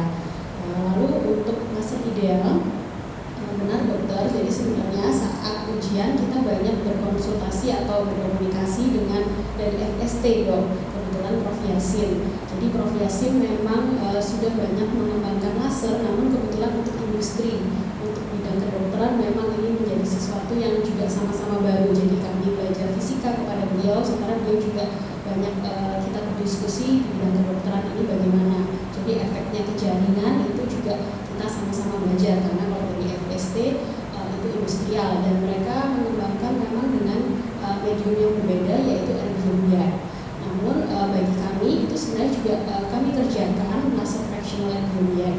Namun itu memang karena itu tidak berbagi indikasi, tetap kita sebenarnya kalau mau kita berkolaborasi untuk mungkin bisa membuat laser sendiri ya dok, agar cost efektifnya lebih baik. Jadi tidak harus mendatangkan laser, karena memang harga laser sendiri luar biasanya menyebabkan hambatan penggunaan laser ini kepada pasien. Namun memang dengan FST kita sudah banyak berkomunikasi agar siapa tahu suatu saat bisa kita menghasilkan laser sendiri yang bisa dibuat oleh Indonesia gitu dokter. Baik, Dr. Putri, saya sangat puas akan jawabannya. Kami kembalikan ke Ketua Sidang. Terima kasih. Terima kasih. Selanjutnya kami persilakan Prof. Sucipto, Dr. MS, PhD untuk menyampaikan pertanyaan. Terima kasih pimpinan sidang, Dr. Sulistiawati sekaligus Ibu Wakil Dekan 3. Bismillahirrahmanirrahim. Assalamualaikum warahmatullahi wabarakatuh.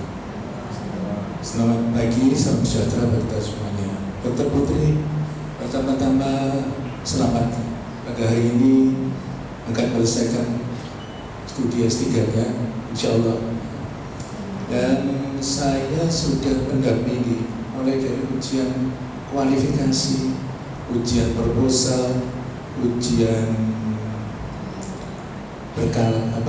seminar berkala ya, ujian kelayakan, ujian tertutup, dan sekarang ujian terbuka. Dari berbagai penelitian S3 bimbingan saya, dari berbagai cabang ilmu, misalnya dari kedokteran gigi, periodontia, kemudian dari pulmonologi, kemudian dari penyakit dalam. Sudah banyak juga melakukan penelitian tentang MMP1 dan TMP ini. Memang dari penelitian ini banyak sekali para penyangga hari ini juga sangat tertarik dengan MMP dan TMP.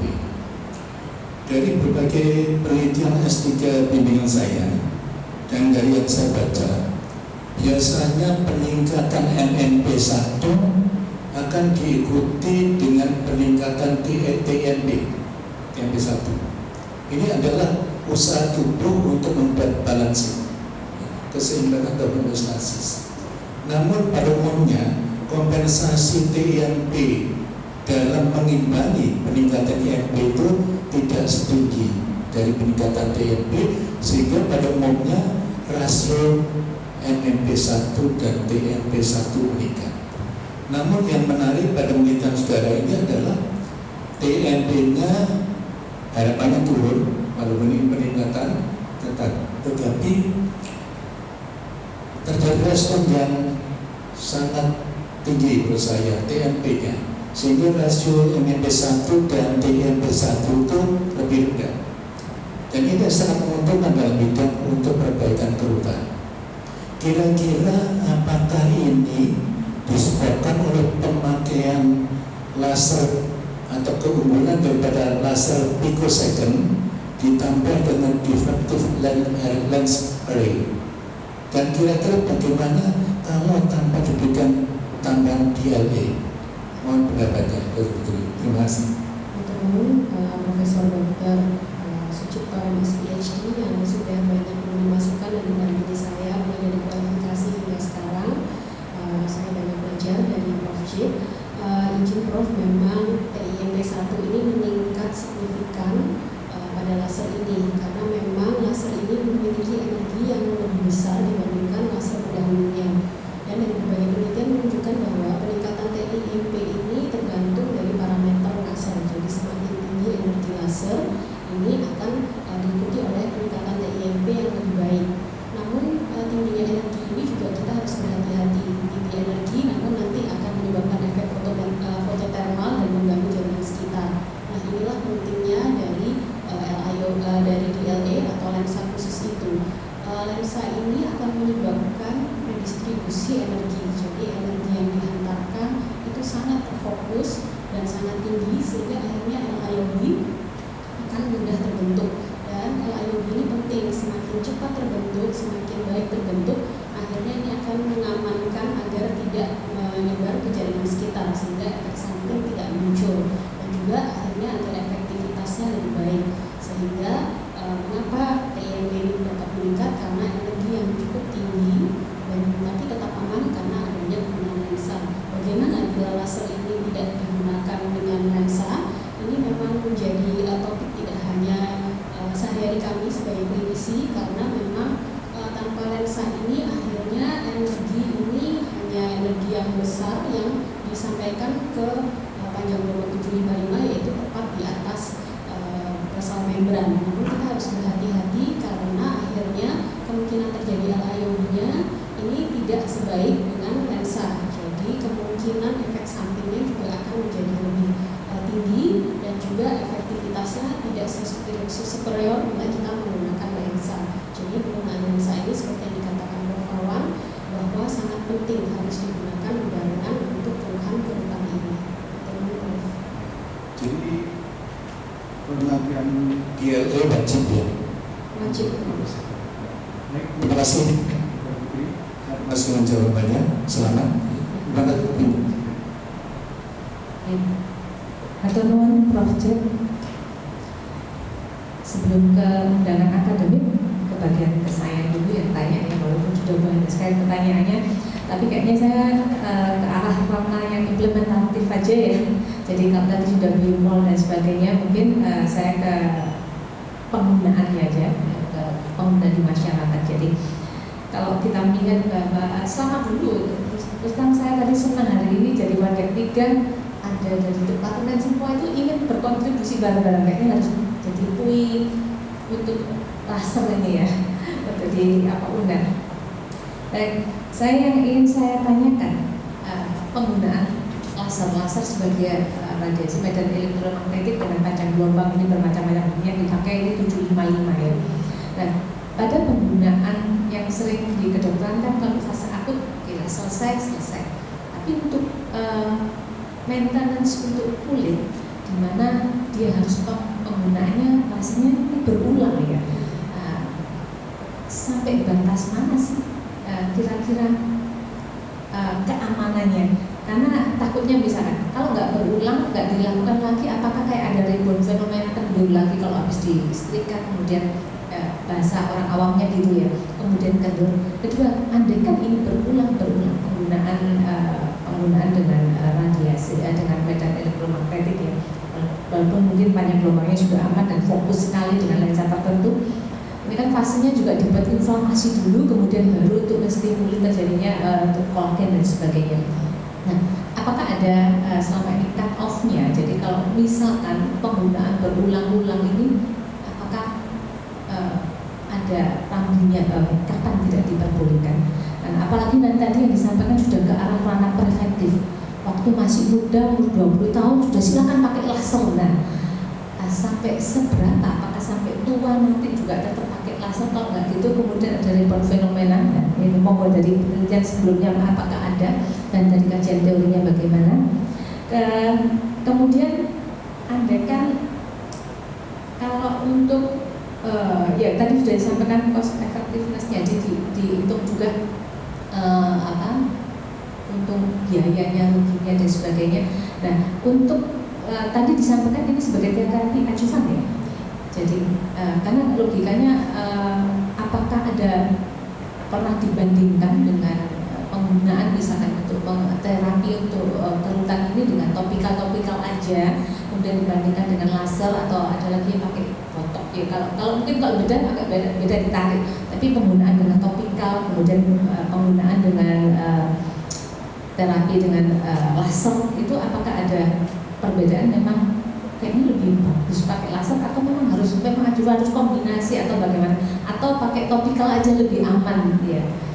Oke, baik, itu saja, itu yang banyak saya kira ditanyakan sebagai di orang awam ya di masyarakat. Terima kasih.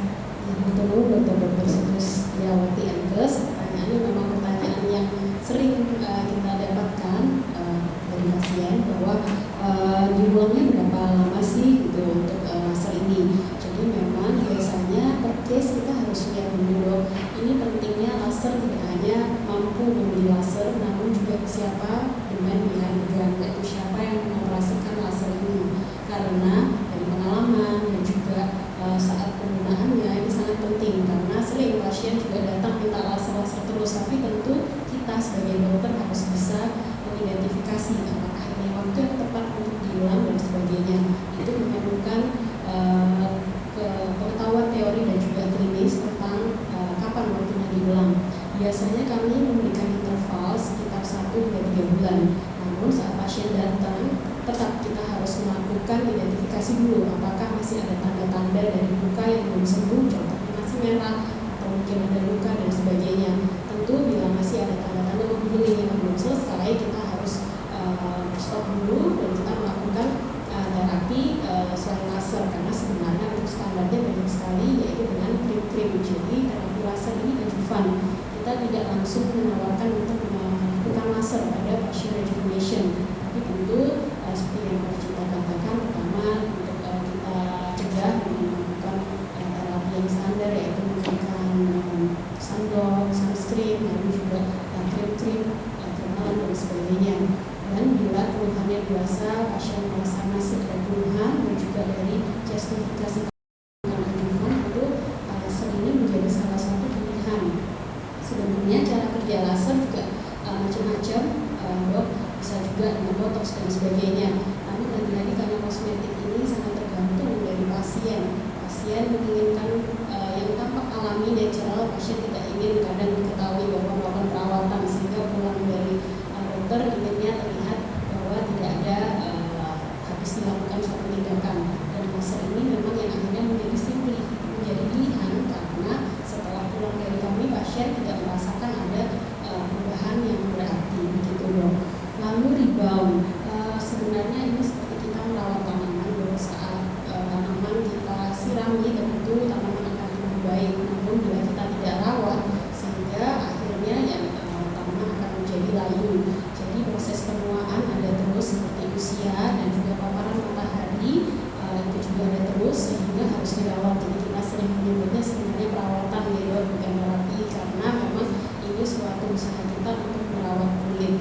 sehingga bukan rebound, namun karena bila tidak dilakukan terapi, namun prosesnya ada terus sehingga akhirnya adalah keluhan kerutan seperti itu. Lalu bagaimana bila dibandingkan dengan terapi lain? Untuk picosecond ini memang karena termasuk baru, dok, sehingga untuk dibandingkan ini kami belum banyak mendapat literatur. Namun bila dibandingkan dengan laser lain, itu memang sudah ada beberapa penelitian yang dibandingkan dengan terapi lain, misalnya dengan krim-krim dan sebagainya. Namun memang laser ini memiliki hasil atau mekanisme yang lebih baik karena dia penetrasinya yang lebih besar dan juga langsung ke dermis, sementara bila dengan krim kadang hanya terbatas hingga ke epidermis atau dermis lapisan paling atas. Sehingga memang laser ini memiliki keunggulan permukaan yang lebih baik dibandingkan modalitas lain, dan memang karena pilihan dari pasien sendiri bahwa menginginkan hasil yang lebih natural dengan efektivitas yang lebih baik. Begitu, Bu. Baik, terima kasih. Saya puas dengan jawabannya. Baik, masih ada waktu. Jadi untuk undangan akademik, saya kira mungkin nggak semuanya, tapi masih ada kesempatan. Kami persilakan untuk yang pertama. Saya melihat ini ada SPOG 2 ya. Nah, ini di Obji juga tertarik. Saya nggak tahu apakah untuk, karena pasiennya Obji itu kan perempuan, apakah nanti kolaborasi prakteknya yang di sana sama di sebelahnya, atau untuk terapi di kasus di Obji gitu untuk lasernya.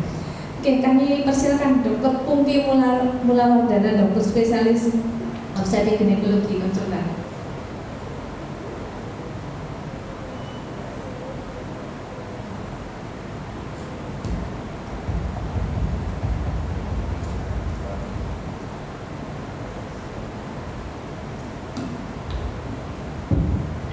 Assalamualaikum warahmatullahi wabarakatuh. Terima kasih kesempatannya. Selamat buat adik saya, Putri, Dokter Putri yang sudah menyelesaikan sesuatu luar biasa, dan semoga segera menyusul. Jadi pertanyaan saya di bidang obstetrik ginekologi, kita sering melakukan operasi laparotomi. Nah, seperti kita ketahui kadang-kadang pada usia muda ada risiko timbulnya tiroid atau hipertrofis. Mungkin bisa dijelaskan apakah ada peran untuk terapi pada operasi obstetrik ini? Terima kasih. Dokter Pungki Mulawardana, kakak saya yang saya sayangi, semoga bisa segera menyusul. Jadi memang keloid ini menjadi salah satu indikasi yang sering kita lakukan laser. Namun sampai sejauh ini untuk laser picosecond sendiri belum merupakan indikasi yang bisa kita kerjakan. Seringnya kita menggunakan dengan laser ablatif. Harapannya adalah kita juga memperbaiki struktur dari epidermis yang terganggu, karena keloid ini sendiri atau hypertrophic scar after cesarean surgery biasanya itu selain ada masalah di epidermisnya pun juga ada masalah.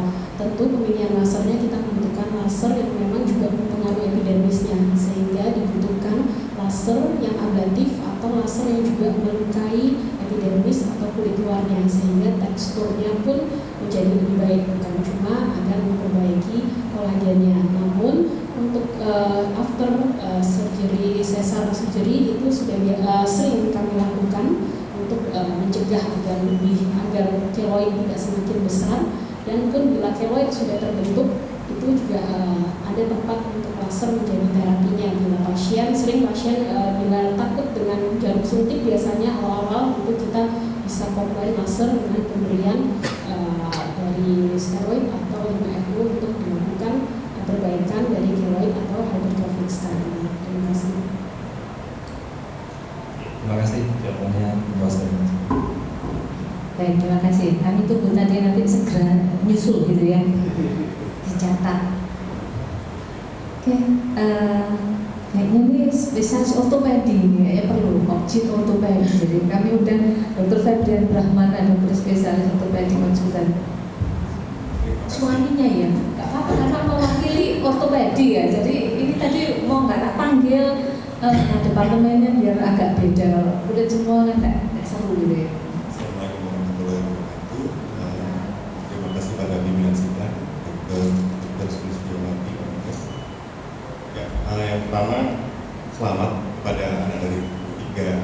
ibu dari ketiga anak saya, Dr. Putri Andriawardhani. Memang benar yang dikatakan Profesor Edita bahwa Ambil dan giat membaca hampir setiap pagi, setiap setelah subuh, dia membaca textbook. Tapi nggak neglect itu ya suaminya. Alhamdulillah buat itu. Saya tinggal operasi sekarang. Nah, kebetulan saya seorang ortopedi dari presentasi Dr. Putri Andriawardhani yang sekarang tadi disebutkan bahwa adanya studi di lengan dan di wajah. Dan saya berpikir bahwa kejadian osteoartritis yang dilakukan suatu ganti sendi artroplasti seringnya di lutut itu hasil dari insisinya ada yang tipis, ada yang menebal, ada yang pigmennya berbeda dengan kulit sekitarnya. Nah, yang mau saya tanyakan, apakah ada peran dari plastikus yang diteliti oleh Dr. Putri Andriawardhani untuk setidaknya menipiskan atau menyamarkan luka operasi pada pasien-pasien artroplasti, terutama lutut, karena kita tahu bahwa banyak pasien osteoartritis, terutama wanita ya, yang tetap ingin tampil menawan, menarik, cantik, meskipun sudah ganti menjalani operasi ganti sendi. Terima kasih. Terima kasih dok izin menjawab suami saya. Pertanyaannya agak janjian ini dok, saya kaget nih dok. Tadi malam dari di sini. Oke dok, jadi maturun Dr. Febrian Brahmana, suami saya banyak mendukung tanpa banyak ini ya, sangat mendukung perjalanan saya ini. Mungkin tanpa Dr. Febrian saya nggak bisa berada di sini. Jadi benar sekali bahwa memang setelah apapun tindakan, paling sering memang pada kulit ada terjadinya post-inflammatory, baik hyperpigmentation atau hypopigmentation. Dan ini memang merupakan salah satu keluhan yang juga sering datang kepada kami. Jadi setelah tindakan, jangankan setelah tindakan, kadang setelah adanya radang, gatal, lalu digaruk, setelahnya meninggalkan bekas. Dan ini semakin kesini ternyata semakin banyak pasien yang mengganggu bekas sedikit saja itu mengganggu, apalagi di lokasi yang tampak seperti di wajah atau di lutut. Sehingga setelahnya memang baiknya sebelum melakukan tindakan itu kulit disehatkan dulu. Jadi after saat tindakan itu kulit sudah sehat, jadi harapannya tidak terjadi efek samping yang diinginkan.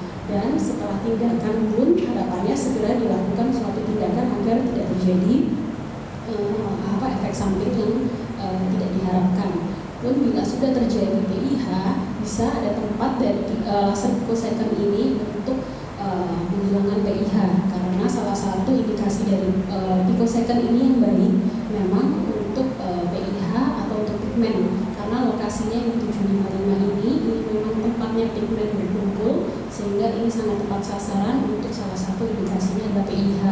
Lalu untuk bekas sayatannya memang biasanya muncul seperti keloid atau hypertrophic scar, memang seperti sama seperti tadi after SC biasanya dapat bisa kita lakukan tindakan. Namun untuk keloid dan hypertrophic scar sendiri dengan laser ini masih banyak perlu kita eksplor, tidak seperti laser sebelumnya yaitu laser fractional yang sudah sering kita gunakan untuk keluhan hypertrophic scar ini. Terima kasih.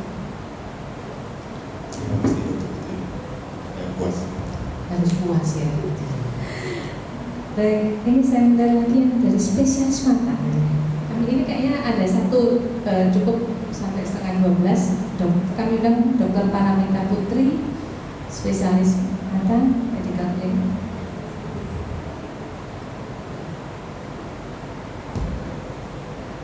Terima kasih atas kesempatannya, Dr. Sulistiawati, Magister Kesehatan.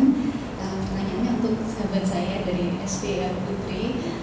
Seperti Dr. Brahmana bilang tadi, memang kebiasaannya dari dulu setelah subuh langsung baca buku sampai sekarang jadi S3. Mohon izin pertanyaan saya, mungkin saya awam ya dari kulit, saya spesialis mata.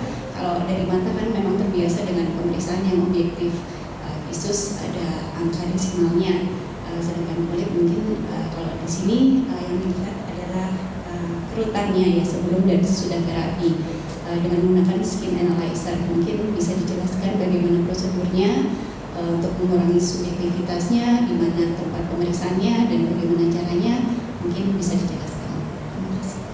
Terima kasih Dr. Paramita Putri, spesialis mata. Ini sahabat saya dari kecil yang menemani saya mulai dari nakal sampai sekarang di sini mondok.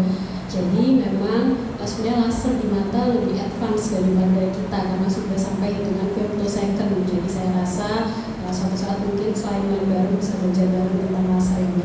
Jadi bagaimana untuk pemeriksaannya, memang karena ini utamanya adalah untuk di wajah, sehingga untuk pemeriksaan di wajah kita sudah sangat well established, mulai dari pemeriksaan secara skala, yaitu ada skala Lugol dan sebagainya, atau bisa menggunakan tools yang untuk menghindari agar subjektivitasnya semakin rendah. Salah satunya paling sering kita sebut misalnya ada Visia, Janus dan sebagainya. Ini yang saya gunakan untuk publikasi dua saya yang di wajah. Saya gunakan alat bernama Visia. Di situ nanti dia akan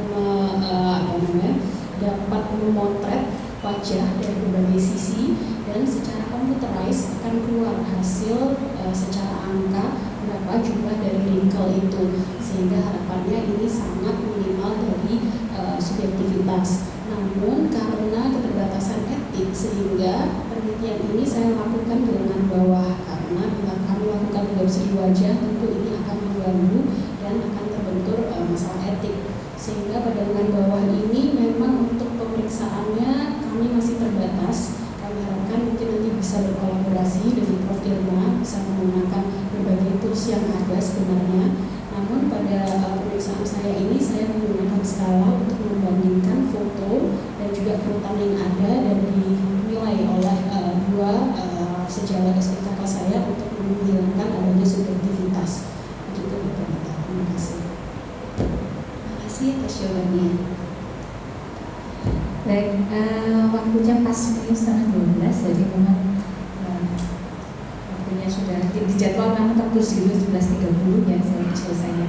Jadi sidang ujian akhir terbuka yang saya hormati, waktu ujian sudah berakhir. Permintaan maaf kepada undangan akademik yang belum dapat kesempatan bertanya. Selanjutnya pimpinan sidang akan mengadakan rapat yudisium untuk menetapkan predikat disertasi dari promovenda. Dan promovenda beserta para undangan akademik dimohon untuk meninggalkan ruang sidang ujian dokter terbuka dan dipersilakan kembali nanti pada saat pengumuman hasil yudisium. Berdasarkan hasil rapat yudisium ujian dokter terbuka dan setelah mempertimbangkan prestasi yang telah dicapai promovenda selama pendidikan, ketentuan dan prosedur kerja promovenda dalam melakukan penelitian, ketentuan dan ketentuan dalam mempelajari perpustakaan, kemampuan promovenda dalam menarik kesimpulan yang bermanfaat, serta cara promovenda dalam mempertahankan disertasi yang menggambarkan kemampuan promovenda dalam menguasai dengan baik bidang ilmu. Dan juga mempertimbangkan semangat promovenda dalam upaya menyelesaikan pendidikan, kredibilitas ilmiah dan kegunaan serta sumbangan yang berharga dari disertasi promovenda untuk ilmu pengetahuan. Selain itu juga memperhatikan penilaian yang dilakukan oleh panitia ujian dokter tertutup pada tanggal 30 Mei 2023 yang diketuai oleh Profesor Sucipto Dr. MS PhD dan segala peraturan wewenang yang ada pada program studi doktor ilmu kedokteran Fakultas Kedokteran Universitas Erlangga. Maka dengan ini pimpinan sidang memutuskan bahwa disertasi saudara promovenda diterima. Dan dengan demikian saudara Putri Hendria Wardani, dokter spesialis kulit kelamin, telah menyelesaikan pendidikan doktor program studi ilmu kedokteran dengan masa studi 3 tahun 11 bulan serta dinyatakan lulus dengan predikat sangat memuaskan. Kepadanya diberikan hak untuk menggunakan gelar doktor dengan hak dan kewajiban serta kehormatan yang menurut hukum melekat pada gelar itu. Doktor Putri Hendria Wardani, dokter spesialis kulit kelamin, adalah doktor kelas 1002 dari program studi Doktor Ilmu Kedokteran Fakultas Kedokteran Universitas Erlangga. Dipersilakan kepada Promovenda untuk menyampaikan pesan dan kesannya. Mohon kepada pimpinan sidang, Dr. Sulistiawati, Magister Kesehatan, mohon atas kesempatannya dan mohon sudah berkenan untuk menjadi pimpinan sidang pagi ini, siang ini. Saya hanya ingin mengucapkan banyak terima kasih kepada Prof. Dr. Cita Rasita Sigit Prakuswa. Beliau tidak hanya mengajarkan tentang ilmu, tapi banyak mengajarkan tentang bagaimana sebagai manusia, sebagai guru yang harus banyak bermanfaat bagi orang lain. Lalu juga kepada Prof. Dr. Emilian Listiawan, SPKK Konsultan, yang sudah banyak berdiskusi, banyak mendorong saya. Mungkin kalau bukan karena Prof. Wawan, saya tidak berani berdiri di sini, Prof. Jadi karena dukungan dari Prof. Wawan yang banyak mendukung dan juga banyak berdiskusi dari Prof. Wawan, saya banyak belajar bahwa belajar itu tidak ada hentinya, Prof. Bahkan bagi Prof. Cita dan Prof. Wawan pun masih banyak belajar, apalagi kami yang masih banyak perlu belajar, sehingga dari ilmu dokter ini saya banyak belajar bahwa harapannya semakin berilmu kita tentu menjadi semakin menjadi pribadi yang lebih humble, karena ternyata ilmu itu luar biasa luas dan bisa didapatkan dari mana saja, sehingga tidak ada tempat kami bagi manusia untuk menjadi manusia yang sombong. Lalu juga dari ilmu dokter ini saya banyak belajar tentang arti kesabaran, karena tentu saat melakukan penelitian lalu menyelesaikan S3 ini banyak sekali hambatan. Namun bila melihat hambatannya saja tanpa menghitung tentang seberapa banyak saya dibantu diberi rezeki, tentu itu kami menjadi orang yang tidak kami bersyukur. Jadi memang hambatan ada, tapi tentu kami harus terus berjalan dan berjuang, karena sudah banyak dibantu, lalu juga banyak juga kemudahan-kemudahan, sehingga ini yang mendorong saya untuk terus semangat. Dan tentu juga kepada berbagai penyangga yang ada di sini, Prof. Irma, Dr. Afif, Prof. Cip, Dr. Isnin, Dr. Fitri, Dr. Rizky, lalu Dr. Meti yang telah bersedia, Prof. Cip yang sudah banyak memberi masukan dari awal sekali sebelum saya maju kualifikasi, saya banyak berdiskusi dengan Prof. Cip. Lalu tentu saya harus mengucapkan terima kasih banyak kepada keluarga saya. Yang pertama suami saya, karena memang suami saya ini yang sangat mendorong. Tentu bila suami tidak mengizinkan akan menjadi susah, namun karena suami saya sangat mendorong, bahkan gantian di sini harapannya Dr. Ramana yang akan S3 juga moga-moga akan terdorong. Lalu juga kepada bapak dan ibu saya yang memberi inspirasi, sehingga akhirnya saya berani untuk mengambil sekolah S3. Tentu kalau bukan karena papa mama, saya akan berpikir berulang-ulang kali, tapi karena papa mama gak cuma menyuruh, tapi juga memberikan contoh baik. Harapannya yang menjadi saya harus memberi contoh yang baik kepada anak-anak juga, bahwa belajar dan sekolah itu harus sampai setinggi-tingginya, dan tentu banyak tempat dan banyak yang bisa dilakukan untuk belajar. Jadi harus semangat belajar ya. Lalu kepada orang tua saya, Ibu Lili Andayani yang juga banyak memberi dukungan, anak-anak saya, terus kakak-kakak saya juga, Dr. Manggala, Dr. Pinky, Dr. Ranti, dan juga Mbak Mirna yang banyak memberi dukungan, sehingga mendorong saya untuk menyelesaikan. Teman-teman saya dan juga semua staf dari Departemen Kesehatan Kulit dan Kelamin, saya merasa departemen ini seperti rumah kedua saya, dan saya merasa disinilah suasana yang banyak belajar dan mendukung untuk kerja dengan semangat, sehingga beliau-beliau ini banyak mendorong. Dan tentu juga dari tempat saya banyak belajar adalah dari Surabaya Skill Center, Dok. Di situ tempat yang tidak hanya belajar bekerja, namun banyak belajar dari situ, apalagi di bidang laser, dan memberi banyak kesempatan bagi saya untuk mengembangkan ilmu tidak hanya bekerja. Alhamdulillah, senang sekali mendengar kesan dan pesan dari Dr. Putri Hendria Wardani, dokter spesialis kulit kelamin. Benar-benar memakai ilmu padi dan sangat humble sekali. Setuju tadi yang disampaikan Prof. Cita ya. Baik, selanjutnya kami undang kepada promotornya Prof. Cita Rasita untuk menyampaikan kesan dan pesan.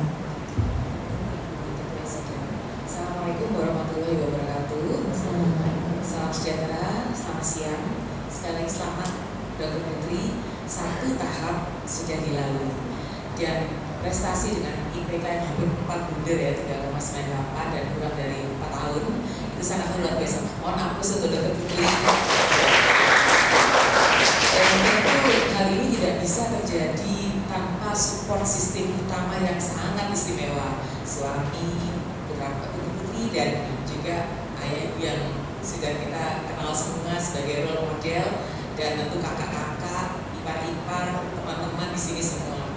Jadi saya mengucapkan untuk semuanya keberhasilan ini adalah keberhasilan keluarga dan juga tentu keberhasilan dari Departemen KSN, DV dan juga Perdoski, ada Ibu Ketua, ada Bapak Bos segala macam ini di sebelah saya dan juga Ibu KPS dan semuanya. Jadi ini adalah keberhasilan bersama. Dan pada kesempatan ini tentu saya mengucapkan terima kasih kepada yang pertama Ibu Ketua Sidang, promotor, Dr. Wawan ini promotor jujur saya de facto-nya. Tapi kami merupakan tim yang baik ya Dr. Putri, pokoknya saling meng-cover dan tentu Prof. Cip yang telah mendampingi Dr. Putri mulai awal saya ingat sekali sampai saat ini karena Prof. Cip sebagai ketua penguji tertutup dan di sini ada Prof. Iji. Prof. Iji matur nuwun juga mendampingi sampai ujian tertutup dan juga tentu saja matur nuwun untuk seluruh dekanat. Ibu pimpinan sidang adalah Wadek, jadi sekaligus matur nuwun juga untuk pasca. Dan pada hari ini kita sama-sama belajar bahwa kolaborasi sangat penting. Dr. Putri dalam perjalanannya, saya sendiri bukan praktisi laser tapi berusaha ikut belajar dan Prof. Yasin, kita sama-sama belajar fisika dulu, suka fisika zaman SMA, terus lupa dan kemudian sekarang ternyata ya banyak sekali yang harus kita pelajari. Dari Prof. Iji yang dengan khas ya Prof ya, orang farmasi saya cenderung cerewet gitu ya, nggak apa-apa gitu Prof. Kemudian karena kami klinisi yang cenderung gampang gitu ya, pragmatis, ini kolaborasi yang istimewa dan semoga ke depan kita semua semakin kompak dan semakin bisa berkolaborasi. Sekali lagi Dr. Putri ini adalah awal bukan akhir dari segalanya dan karya ke depan dengan teknologi yang makin maju, saya berharap Dr. Putri terus belajar. Demikian dari saya, sekali lagi selamat. Assalamualaikum warahmatullahi wabarakatuh. Waalaikumsalam warahmatullahi wabarakatuh. Matur nuwun Prof. Cita, promotor yang luar biasa energik ya. Jadi sekali lagi kami ucapkan selamat untuk Dr. Putri Hendriawan dari dokter spesialis kulit kelamin juga beserta keluarga karena keberhasilan ini pasti juga keberhasilan dari keluarga semua, Dr. Pujo dan Dr. Brahmana dan semuanya. Tadi seperti yang dipesankan bahwa ini bukan akhir ya, justru awal. Tadi ada beberapa catatan karena saya jadi Wadek 3. Wah, rencana penelitian ini kayaknya menarik. Mudah-mudahan nanti bisa diwujudkan dan nanti akan dikembangkan di Departemen Kulit Kelamin beserta dan semua departemen yang kolaborasi. Barangkali nanti minat ke arah laser yang tentang laser kayaknya. Kenapa tidak? Karena belum ada di Indonesia. Baik, sekali lagi selamat dan dengan demikian rapat sidang ujian terbuka selesai. Selanjutnya kami serahkan kepada pembawa acara. Terima kasih Dokter. Selanjutnya prosesi penyerahan simbolis ijazah yang akan diberikan oleh pimpinan sidang ke co-promotor, lalu ke promotor, selanjutnya kepada promovenda.